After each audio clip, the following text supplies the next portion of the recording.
Smartest Education by Shafiul Islam Nawab. Learn in the smartest way with Shafiul Islam Nawab. Smartest Education. Hello students, আমি শাফিউল ইসলাম নবাব তোমাদের সামনে আজকে হাজির হয়ে গেছি নতুন একটি টপিক নিয়ে। সো স্টুডেন্টস, তোমাদেরকে আমি স্বাগতম জানাচ্ছি আমার চ্যানেল স্মার্টেস্ট এডুকেশনে। সো চলো আর কথা না বাড়িয়ে আমরা আগে আমাদের আলোচনার টপিকটি দেখে নিই। সো আজকে আমাদের আলোচনার টপিকটি কি দেখি, সেটি হলো টেন্স নিয়ে। টেন্সের আমাদের সিম্পল ফিউচার টেন্স নিয়ে আমরা আলোচনা করব। আগের ভিডিওগুলোতে তোমরা দেখতে পাবে যে প্রেজেন্ট এবং পাস্ট টেন্স নিয়ে আমরা আলোচনা করেছি, বাট আজকে আমরা সিম্পল ফিউচার টেন্স নিয়ে আলোচনা করব।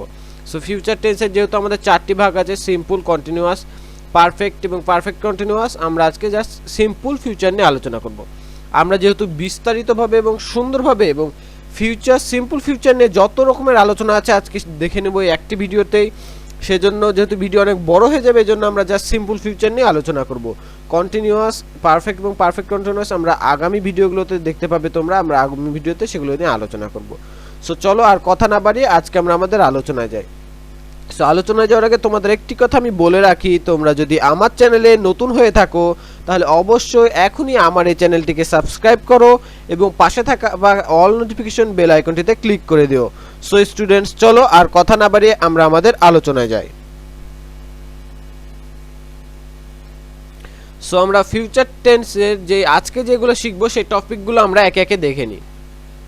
প্রথমে আমরা স্ট্রাকচার দেখব। সিম্পল ফিউচার টেন্সে প্রথমে স্ট্রাকচার দেখব, এরপর আমরা নেগেটিভ, পজিটিভ এন্ড ইন্টারোগেটিভ স্ট্রাকচারগুলো একে একে দেখব।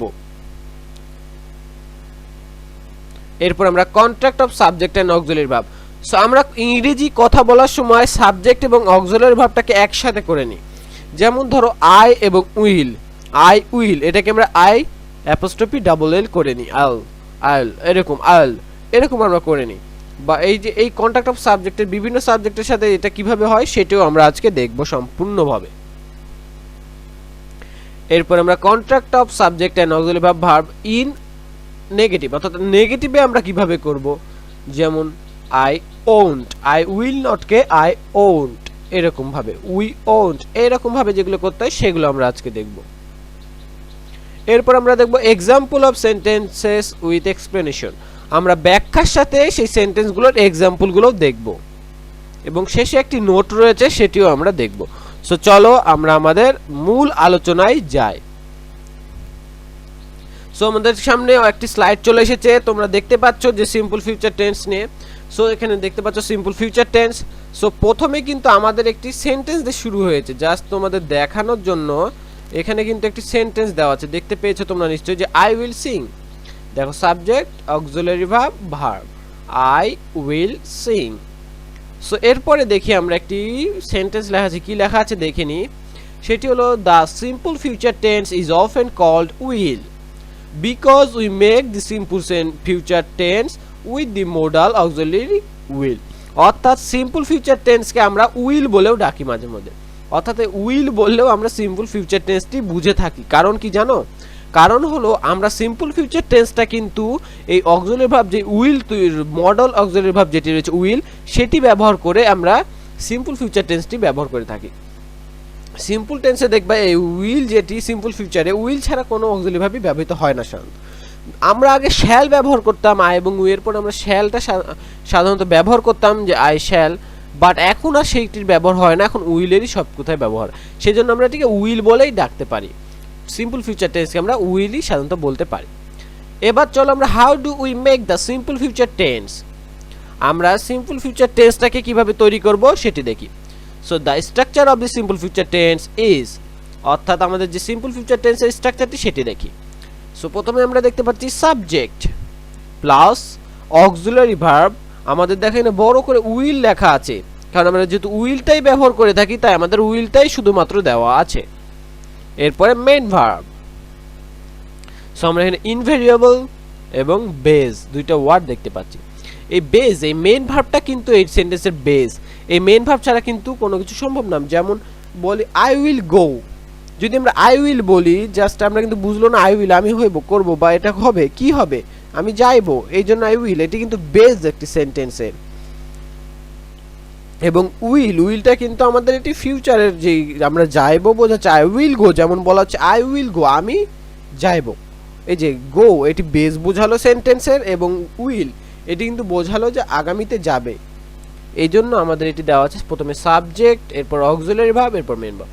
আমরা যখন স্যাম্পল দেখবো সেন্টেন্সের এক্সাম্পল, দেন আমরা এটি খুব ভালোভাবে বুঝতে পারবো। এখন তোমরা স্ট্রাকচারটি দেখে নাও, subject, auxiliary verb, will, main verb. তোমরা এইটি অবশ্যই তুলে নেবে, অবশ্যই এটি তুলে নেওয়া খুবই জরুরি, অথবা স্ক্রিনশট মেরে রাখো, এটি খুবই গুরুত্বপূর্ণ একটি বিষয়। ইনভেরিয়েবল, বেস, যেমন আমরা সাবজেক্ট উইল এবং মেন ভার্বটি ভার্ব ওয়ান, অবশ্যই ভার্ব ওয়ানে হবে, অর্থাৎ প্রেজেন্ট টেন্সে প্রেজেন্ট ফর্ম যেটি ভার্বের সেটিতে হবে। আমরা জানি ভার্বের তিনটি form, present, past, past participle. So আমরা এটি সবসময় ফিউচার, সিম্পল ফিউচারে আমরা কিন্তু ভার্ব ওয়ান অর্থাৎ প্রেজেন্ট ফর্মটি ব্যবহার করব। যেমন আমরা কিন্তু গো, ওয়েন্ট, গান তিনটি জানি, প্রেজেন্ট ফর্ম গো, past form went, past participle হচ্ছে গান। বাট আমরা এখানে কি আই উইল গো ব্যবহার করব, ভার্ব ওয়ান সবসময় প্রেজেন্ট ফর্মটি ব্যবহার করব। সো আশা করি তোমরা স্ট্রাকচারটি বুঝতে পেরেছো, একটি সহজ একটি স্ট্রাকচার, যা subject, auxiliary verb, main verb. Auxiliary ভার্বের ক্ষেত্রে সবসময় আমরা উইল ব্যবহার করব, এবং মেন ভার্বটি সবসময় আমাদের ভার্ব ওয়ান হবে। সো আশা করি স্টুডেন্ট তোমরা এটি বুঝতে পেরেছো। চলো এবার আমরা পরের স্লাইডে যাই। আমাদের পরের স্লাইডটি চলে এসেছে, চলো আমরা দেখি এটা কি বলেছে। যে for negative sentences in the simple future tense we insert not between the auxiliary verb and main verb. For question sentences we exchange the subject and auxiliary verb. Look at these example sentences with the simple future tense. So এটি আমরা এখন একটু তোমাদের অর্থটা বলে দিই যে negative সেই সেন্টেন্স ফিউচার সিম্পল ফিউচার টেন্সে সেটির জন্য আমরা একটি নট ইনসার্ট করে দিই। সেটি কোথায়? সেটি হচ্ছে অক্সিলারি ভার্ব এবং মেন ভার্ব যেটি, সেটির মাঝখানে আমরা নটটাকে ইনসার্ট করে দিই, অর্থাৎ জাস্ট অক্সিলারি ভার্ব এবং মেন ভার্বের মাঝখানে আমরা একটি নট ব্যবহার করে দিই। এবং আমরা যখন কোশ্চেন সেন্টেন্স অর্থাৎ ইন্টারোগেটিভ সেন্টেন্সটি ব্যবহার করি, যখন আমরা কোশ্চেন করি, আমরা যখন ইয়াতে এই সিম্পল ফিউচারে আমরা যখন কোশ্চেন করবো, দেন কীভাবে করি, জাস্ট আমাদের সাবজেক্ট এবং যে অক্সিলারি ভার্বটি রয়েছে সেটি জাস্ট এক্সচেঞ্জ হয়ে যায়। তোমরা দেখতে পাচ্ছ, we exchange the subject and auxiliary verb for question sentences. So বুঝতে পেরেছো যে সাবজেক্টটি যাবে অক্সিলারি ভার্বের জায়গায় এবং অক্সিলারি ভার্বটি আসবে সাবজেক্টের জায়গায়। সো চলো আমরা একটি এক্সাম্পল দেখি। আমরা পজিটিভের দুইটি আগে দেখে নিই। দেখো, subject, auxiliary verb, main verb, এরপর এক্সটেনশনটা I will open the door, আমি দরজাটি খুলবো। দেখো, subject, auxiliary verb will, main verb open, extension the door. অনুরূপে you will finish before me, তুমি আমার আগে শেষ করিবে। এরপরে নেগেটিভে আমরা সেন্টেন্সটা দেখি। আমরা বলেছিলাম যে নেগেটিভ সেন্টেন্সে আমরা হচ্ছে যে অক্সিলারি ভার্ব এবং মেন ভার্ব থাকে সেটির মাঝখানে নটটাকে ইনসার্ট করব। So she will not be at school tomorrow, সে আগামীকাল স্কুলে থাকবে না। এরপরে we will not leave yet, আমরা এখনো ত্যাগ করিনি। আমরা দেখো এখানে উইলটা হলো অক্সিলারি ভার্ব দুইটা জায়গায়, এবং main verb be plus live, সেই দুইটার মাঝখানে আমরা জাস্ট এই নট যেটি দেখতে পাচ্ছ সেটিকে বসিয়ে দিয়েছি, নট। সো আশা করি বুঝতে পেরেছো তোমরা নেগেটিভ সেন্টেন্সটি, জাস্ট আমরা অক্সিলারি ভার্ব এবং মেন ভার্বের মাঝখানে নটটিকে আমরা ইনসার্ট করে দিয়েছি। সো এটি নেগেটিভের ক্ষেত্রে এবং এটি পজিটিভের ক্ষেত্রে। এবার আমরা কোশ্চেন মার্ক দেখো দেওয়া আছে, কোশ্চেন মার্কের ক্ষেত্রে কি করব?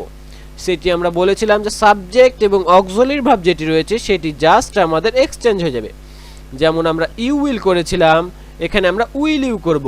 Will you arrive on time, will they want dinner, will you arrive on time, তুমি কি সঠিক সময়ে পৌঁছেছিলে বা পৌঁছাবে, পৌঁছাবে, যেহেতু আমাদের একটি ফিউচার।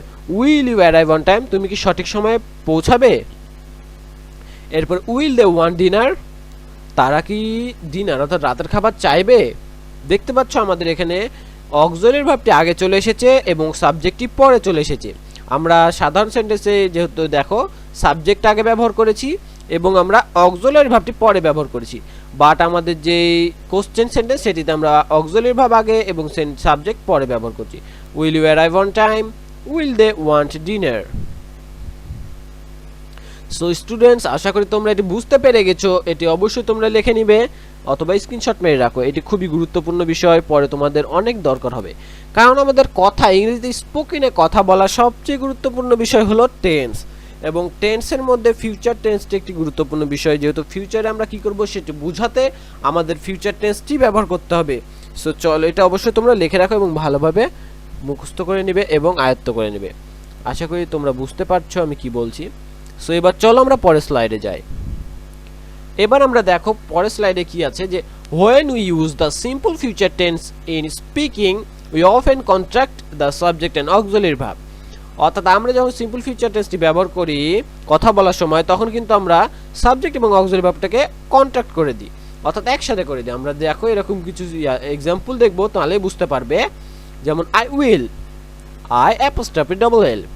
অনুরূপভাবে জাস্ট আমাদের সাবজেক্ট অ্যাপোস্ট্রফি ডাবল এল করে দেওয়া হয়েছে। You will, you will, she will, he will, he apostrophe double L, she will, she apostrophe double L, it will, it apostrophe double l, we will, we apostrophe double l, they will, they apostrophe double l। So এবার চলো আমরা আমাদের পরের বিষয়টিতে যাই। আমরা এবার দেখতে পাচ্ছি যে for negative sentences in the simple future tense we contract with won't like this. অর্থাৎ আমরা যখন নেগেটিভ সেন্টেন্সটি করব সেই ক্ষেত্রে কিন্তু আমরা ফিউচার টেন্সে যে আমরা এটা কন্ট্রাক্ট করব ওন্টকে। আমরা এটাই করেছিলাম জাস্ট এই সাবজেক্টের সাথে ডাবল এল, এখানে আমরা সাবজেক্টের সাথে ওন্টটি লাগিয়ে দেবো। দেখো যেমন আমাদের প্রথমে দেওয়া আছে I will not, I won't, you will not, you won't, he will not, he won't, she will not, she won't, it will not, it won't, we will not, we won't, they will not, they won't. So আশা করি তোমরা এই যে দুইটি contract করা শিখে নিলে। Just আমরা যখন পজিটিভ থাকবে তখন আমাদের সাবজেক্টের সাথে ডাবল অ্যাপোস্ট্রফি ডাবল এল, এবং যখন নেগেটিভ হবে তখন সাবজেক্টের সাথে ওন্ট। সো এবার চলো আমরা পরের স্লাইডে যাই। আমরা এবার এখানে দেখো যে জিনিসটি শিখবো সেটা হলো আমাদের how do you use the simple future tense. আমরা সিম্পল ফিউচার টেন্সটাকে কিভাবে ব্যবহার করতে পারি সেটি আজকে শিখব। এটি খুবই গুরুত্বপূর্ণ। আমরা কিন্তু সিম্পল টেন্সে, সিম্পল ফিউচার টেন্সে সকল কিছু শিখে এসেছি, এখন জাস্ট আমরা সেটি অ্যাপ্লাই কিভাবে করব সেটি দেখব। আমরা কিন্তু দেখো স্ট্রাকচার দেখেছি, সাবজেক্ট, অক্সিলারি ভার্ব, ভার্ব। আমরা সেটি নেগেটিভ দেখেছি, পজিটিভ দেখেছি এবং কোশ্চেন, ইন্টারোগেটিভ দেখেছি। এরপরে আমরা এটির কন্ট্রাক্ট দেখেছি সাবজেক্ট এবং অক্সিলারি ভার্বের, যেমন আই উইল এরকম, আই ওন্ট এরকম সব দেখে এসেছি। এখন জাস্ট আমরা হচ্ছে সেটির অ্যাপ্লাইগুলো দেখব। সো আমরা চলো প্রথম থেকে দেখি। প্রথম হচ্ছে how do we use the simple future tense. প্রথমে আমরা নো প্ল্যান। নো প্ল্যান কেন এখানে লেখা হয়েছে, কারণ হচ্ছে এটি দেখো, এটি জাস্ট সংক্ষেপে বোঝানো হয়েছে নো প্ল্যান। এটির কারণটি হলো আমরা মনে করো কোনো কথা বলবো, কোনো কাজ করব, সেটির জন্য আমরা বলছি, বাট সেটির আগে থেকে কোনো রকমের প্ল্যান ছিল না, সেটাকে আমরা নো প্ল্যান বলবো। যেমন we use the simple future tense when there is no plan or decision to do something before we speak. অর্থাৎ আমরা যে কথাটি বলবো, এই যে কাজটি করার জন্য কথাটি বলবো সিম্পল ফিউচার টেন্সে, সেটি করার কোনো প্ল্যান বা ডিসিশন আমাদের আগে থেকে নেওয়া ছিল না, বলার আগে থেকে সেটির কোনো প্ল্যান বা ডিসিশন ছিল না। এরকম কোনো সেন্টেন্স আমরা কিভাবে বলবো? দেন আমরা we make the decision spontaneously at the time of speaking. অর্থাৎ আমরা হচ্ছে কথা বলার সময় সেটি স্বতঃস্ফূর্তভাবে সেই এই ডিসিশনটাকে তৈরি করে নিই এবং দেন আমরা বলি। অর্থাৎ আমরা কথা বলার সময় বলতে বলতে সেটি নিজের ব্রেনে তৈরি করে নিই যে আমরা এই কাজটি করব, এবং সেটি আমরা কিভাবে বলবো এখন দেখি। যেমন hold on, I will get a pen, I will get a pen. Hold on, I will get a pen, আমি একটি কলম পাবো। এরপর দেখো we will see what we can do to help you, আমরা দেখব যে আমরা তোমাকে কি সাহায্য করতে পারি। Maybe we will stay in and watch television tonight. দেখো এখানে আমাদের দেওয়া আছে hold on, I will get a pen, থামো আমি পেন পাবো, অর্থাৎ কলম পাবো। এটি কিন্তু আগে থেকে তার ডিসিশন বা প্ল্যান ছিল না, সে পাবে, সে সেটা এই কথা বলতে বলতেই হচ্ছে তার মনে পড়েছে, সে বলে দিল। এরপরে we will see what we can do to help you. ধরো আমি কারোর সাথে কথা বলছি, সে আমার কাছে কথা বলতে বলতে তার সাহায্য প্রয়োজন হয়েছে, তখন আমি কিন্তু তাকে বললাম যে আমি দেখব যে আমি তোমাকে কিভাবে সাহায্য করতে পারি। এটা একটা। আর দেখো maybe we will stay in and watch television tonight, আমরা এখানে মনে হয় আমরা এখানে থাকবো এবং আজকে রাতে টেলিভিশনটা দেখব। দেখো এগুলোর কোনো প্ল্যান কিন্তু আগে থেকে ছিল না, কোনো রকমের প্ল্যান ছিল না, বাট তোমরা কথা বলতে বলতে এই কথাগুলো উঠে গেছে। সো আমরা নো প্ল্যান থাকলে এরকমভাবেই বলি। এরপরে দেখো আমরা কি দেখছি, দেখো আমরা এখানে কিন্তু এগুলো হোল্ড অন, এটি কিন্তু এক্সট্রা একটি সেন্টেন্স, এটি না আমাদের main sentence I will get a pen. দেখো আমরা আই, এরপরে অক্সিলারি ভার্ব উইলকে আমরা সংক্ষেপে আই উইল করে I will double apostrophe L করেছি, মেন ভার্ব গেট, তারপরে a pen extension I will get a pen. অনুরূপে উই উইল সি, দেখো উই উইল সিটা হচ্ছে আমাদের ফিউচার ইনডিফিনিট অর্থাৎ simple future tense, subject we, আমাদের অক্সিলারি ভার্ব উইল এবং আমাদের মেন ভার্ব সি, তারপর বাকি অংশ। এখানেও দেখো we will stay in, we will stay, দেখো উই উইল স্টে ইন আমাদের এটি সাবজেক্ট ডাবল এল, এটা আমাদের সংক্ষেপে আমাদের অক্সিলারি ভার্ব, স্টেটা মেন ভার্ব, স্টে ইনটা মেন ভার্ব, বাকিটা এবং এখানে আবার ওয়াজটাও কিন্তু এখানে আমাদের ভাব। সো এগুলো আমাদের অবশ্যই দেখে রাখো। আমরা এটা দেখে নিলাম যে সিম্পল ফিউচার টেন্সটা আমাদের কোনো রকমের প্ল্যান না থাকলে কিভাবে ব্যবহার করি। এরপরে দেখো in this examples we had no firm plan before speaking, the decision is made at the time of speaking, অর্থাৎ আমাদের কোনো রকমের দৃঢ় রকমের বা কোনো শক্ত প্ল্যান ছিল না আমাদের কথা বলার আগে, বাট আমরা এটা হচ্ছে স্পিকিং কথা বলার সময়ে আমরা এই ডিসিশনটি তৈরি করে ফেলেছি বা নিয়েছি। সেই সময় দেখো we often use the simple future tense with the verb to think before it, অর্থাৎ আমরা কথা বলার সময় কিন্তু আমরা সিম্পল ফিউচার টেন্সে থিঙ্ক এই কথাটি ব্যবহার করে থাকি। সো আমরা দেখি I think I will go to the gym tomorrow, এটি কিন্তু আমাদের স্পিকিং এর ক্ষেত্রে লাগে এবং এটি কিন্তু আমাদের ফিউচার সিম্পল ফিউচার টেন্সে লাগে এবং এটার ক্ষেত্রে আমাদের যখন কোনো প্ল্যান থাকে না, অর্থাৎ দৃঢ় কোনো রকমের প্ল্যান থাকে না, জাস্ট আমরা কথা বলার সময় এটা করি। দেখো আমরা নো প্ল্যান কিন্তু আগে দেখিয়েছি, এটাই হচ্ছে চলছে। এটা আমাদের থিঙ্ক ছাড়া ছিল, এখানে আমাদের থিঙ্ক।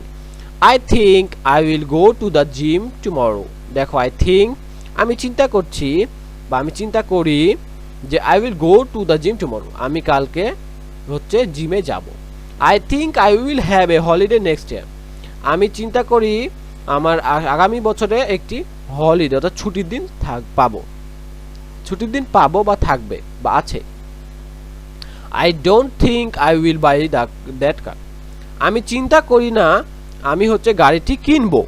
দেখো আমি সব জায়গায় এখানে থিঙ্ক ব্যবহার করছি, এখানে নেগেটিভ তাই ডোন্টটা নিয়ে এসেছে, এখানে থিঙ্ক অর্থাৎ আগে থেকে কোনো দৃঢ় ছিল না, জাস্ট কথা বলার সময় আমরা চিন্তা করতে করতে সেটি বলে দিয়েছি। এই জন্য আমরা কিন্তু প্রত্যেকটা সেন্টেন্সের ক্ষেত্রে থিঙ্কটা লাগাচ্ছি। আমাদের কিন্তু মেন কাজ আই উইল গো, দেখো subject auxiliary verb main verb, but I থিঙ্কটা লাগাচ্ছি কারণ হচ্ছে আমাদের এটি আগে থেকে কোনো রকমের দৃঢ় ছিল না, দৃঢ় রকমের কোনো ডিসিশন নেওয়া ছিল না, কোনো রকমের শক্তভাবে ডিসিশন নেওয়া ছিল না, জাস্ট আমি কথা বলতে বলতে মনে পড়ে গেল এবং সেটি আমি ভাবছি, সেই জন্য আমি এটা বললাম। অর্থাৎ আমি যখন কথা বলতে বলতে কোনো কিছু ভাববো, অর্থাৎ সেই ভাবার কথাটি অর্থাৎ কথা বলার সময় ভেবে নিয়েছি, সেই কথাটা আমি যখন বলবো তখন আমি বলবো আই থিঙ্ক, তারপর আমি বাকি কথাটা বলবো। যেমন I think I will go to the gym tomorrow, I think I will have a holiday next year, I don't think I will buy the car. So students আশা করি তোমরা এটা বুঝতে পেরেছো। এবার চলো আমরা আমাদের বাকি জিনিসগুলো দেখে নিই। সো এটি নো প্ল্যানে যেভাবে সেন্টেন্স করতে হয় আমরা দেখলাম। সো এরপর আমরা প্রিডিকশন অর্থাৎ ভবিষ্যৎবাণী করলে কি হবে।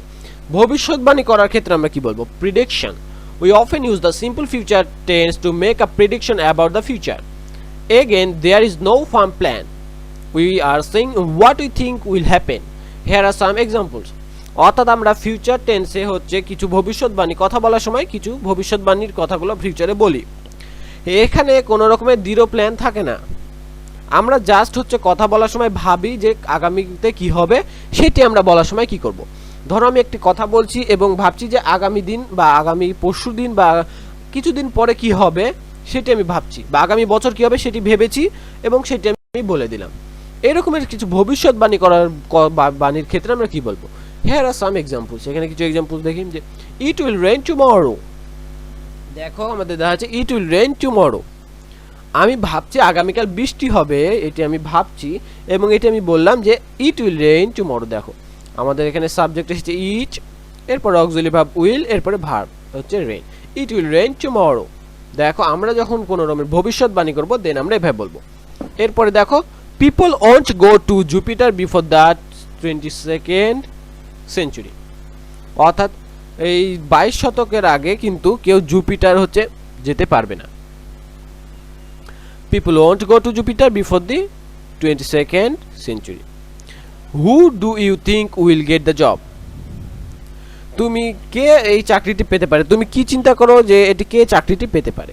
দেখো আমরা হচ্ছে ভবিষ্যতের কোনো ভবিষ্যৎবাণী করতে চাইলে আমরা এভাবে বলতে পারি। তোমরা দেখো আমাদের সকল স্ট্রাকচার একই রকমের, জাস্ট সাবজেক্ট এবং তারপরে অক্সিলারি ভার্ব তারপরে মেন ভার্ব, বাট আমাদের দেখো বলার ভঙ্গিটি কিছু কিছু ক্ষেত্রে আলাদা হচ্ছে তাই, বাট আমাদের অন্য রকমের কোনো হচ্ছে পরিবর্তন হয়, জাস্ট আমাদের subject auxiliary verb main verb বাকি অংশ। যেমন it will rain tomorrow, people won't go to Jupiter before the 22nd century, who do you think will get the job. আমাদের দেখো এখানে হচ্ছে পিপলটা সাবজেক্ট, ওনটা অক্সিলারি ভার্ব, গো আমাদের ভার্ব, তারপরে বাকি অংশ। এখানে হু ডু ইউ থিঙ্ক, এখানে তুমি কাকে চিন্তা করছো চাকরিটি পাবে। হু ডু ইউ থিঙ্ক পুরোটাই কিন্তু subject, will get the job. So আশা করি স্টুডেন্ট তোমরা এটি বুঝতে পেরেছো। এবার দেখো আমরা বি ব্যবহার করে কিভাবে করব। বি এর ক্ষেত্রে when the main verb is be, we can use the simple future tense even if we have a firm plan or decision before speaking. অর্থাৎ আমরা কিন্তু এই আগে থেকে আমাদের কোনো রকমের হচ্ছে দৃঢ় প্ল্যান বা ডিসিশন আছে, সেটি আমরা বলার সময় বি ভার্ব যদি মেন ভার্ব হয় কিভাবে বলবো দেখো। Examples, I will be in London tomorrow, অর্থাৎ আমি আগামীকাল লন্ডনে থাকবো, এটি কিন্তু আমার দৃঢ় হচ্ছে প্ল্যান, আমি হচ্ছে ডিসিশন নিয়ে নিয়েছি যে আমি কালকে লন্ডনে থাকবো। দেন দেখো I will be in London tomorrow, subject auxiliary verb এবং সাবজেক্টকে কন্ট্রাক্ট করে একই আই উইল, এটাকে আই অ্যাপোস্ট্রফি ডাবল এল, এরপরে দাও be main verb, I will be in London tomorrow. অনুরূপ আই অ্যাম গোয়িং শপিং, আমি শপিং করতে যাচ্ছি, I won't be very long, আমি সেখানে বেশিক্ষণ থাকবো না, I won't be very long. দেখো subject I, won't auxiliary verb, be main verb, এরপর very long, I won't be very long.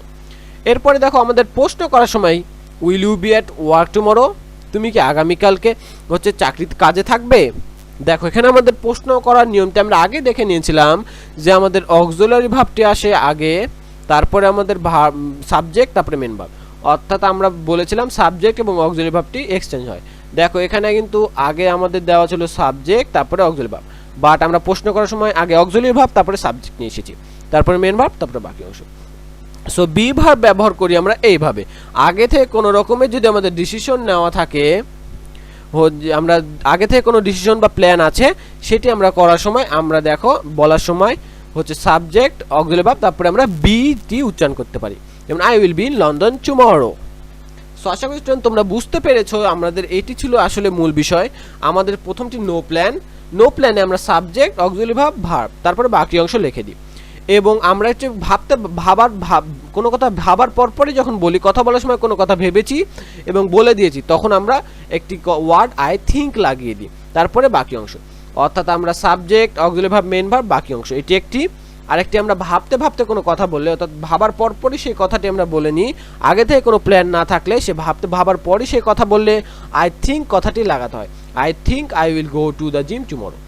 এবং আমাদের হচ্ছে প্রিডিকশন ভবিষ্যৎবাণী করার সময় দেখো আমাদের সাবজেক্ট অক্সিলারি ভার্ব তারপরে ভার্ব, এটিরও কিন্তু আমাদের আগে থেকে কোনো ডিসিশন থাকে না। এবং বি ভার্ব অর্থাৎ আগে থেকে কোনো ডিসিশন, আমাদের দৃঢ় ডিসিশন আছে, সেই ক্ষেত্রে আমরা বি কথাটি উচ্চারণ করে থাকি বা ব্যবহার করে থাকি বা লিখে থাকি, যেমন I will be in London tomorrow, অর্থাৎ আমি আজকে থেকেই বা কয়েকদিন আগ থেকে হচ্ছে আমি ডিসিশন নিয়ে আছি যে আমি আগামীকাল হচ্ছে লন্ডনে থাকবো, যেমন I will be in London tomorrow. So student আশা করি তোমরা বুঝতে পেরেছো, এগুলোই ছিল আমাদের ফিউচার সিম্পল ফিউচার টেন্স।